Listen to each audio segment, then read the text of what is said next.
Team India allrounder Ravindra Jadeja ఇంగ్లాండ్తో జరిగిన తొలి వన్డేలో రికార్డులో మోత మోగించాడు. ఆల్ టైమ్ రికార్డును బ్రేక్ చేశాడు. ఈ మ్యాచ్లో 3 వికెట్లు తీయడం ద్వారా అంతర్జాతీయ క్రికెట్లో రవీంద్ర జడేజా 600 వికెట్ల క్లబ్లో అడుగుపెట్టాడు. ఈ ఘనత సాధించిన 5వ భారత బౌలర్గా రికార్డులకెక్కాడు.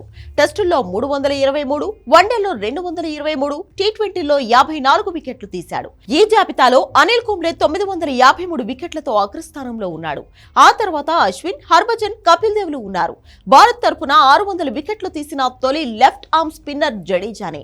అంతర్జాతీయ క్రికెట్లో అనిల్ కుంబ్లే 401 మ్యాచ్ల్లో 953 వికెట్లు, రవిచంద్రన్ అశ్విన్ 287 మ్యాచ్ల్లో 765 వికెట్లు, హర్భజన్ సింగ్ 365 మ్యాచ్ల్లో 707 వికెట్లు, కపిల్ దేవ్ 356 మ్యాచ్ల్లో 687 వికెట్లు భారత్ తరపున అత్యధిక వికెట్లు పడగొట్టారు. నాగ్పూర్ వన్డేలో 9 ఓవర్లు బౌలింగ్ చేసిన జడ్డు ఒక్క మేడెన్ ఓవర్ వేసి కేవలం 26 పరుగులిచ్చి 3 వికెట్లు తీశాడు. భారత్ ఇంగ్లాండ్ జట్ల మధ్య జరిగిన వన్డేలో అత్యధిక వికెట్ల బౌలర్గా చరిత్ర సృష్టించాడు. ఈ క్రమంలో అతడు జేమ్స్ ఆండర్సన్ రికార్డు బ్రేక్ చేశాడు.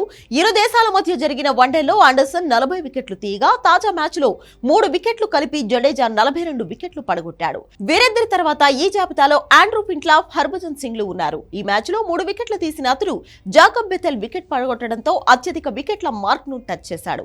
అలాగే జడేజా మరో రికార్డును అందుకున్నాడు. అంతర్జాతీయ క్రికెట్లో 600 వికెట్లు తీయడంతో పాటు 6000 పరుగులు చేసిన ఏకైక భారత స్పిన్నర్ గా రికార్డులకెక్కాడు. వన్డే క్రికెట్ చరిత్రలో అత్యధిక వికెట్లు తీసిన లెఫ్ట్ ఆర్మ్ స్పిన్నర్ల జాబితాలో జడేజా 4వ స్థానంలో నిలిచాడు. ఈ జాబితాలో శ్రీలంక దిగ్గజ ఆటగాడు సనత్ జయసూర్య 323 వికెట్లతో అగ్రస్థానంలో ఉన్నాడు. ఆ తర్వాత షకీబుల్ హసన్, డానియల్ వెటోరీ ఉన్నారు.